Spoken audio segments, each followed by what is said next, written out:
So one of the types of blocks that you can actually go ahead and utilize inside of Notion is columns block.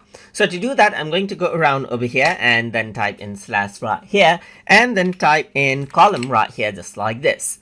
Now you can see that you got different column blocks like this, 2 column, 3 column, 4 column, and so forth as needed.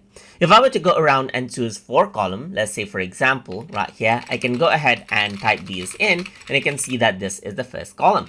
So this is the second one, this is the third one, and this is the fourth one. So over here in the column blocks right here, what I can actually also do is type in slash and add in different types of blocks right here. Like for example, table, and then it's added on to that particular block right here.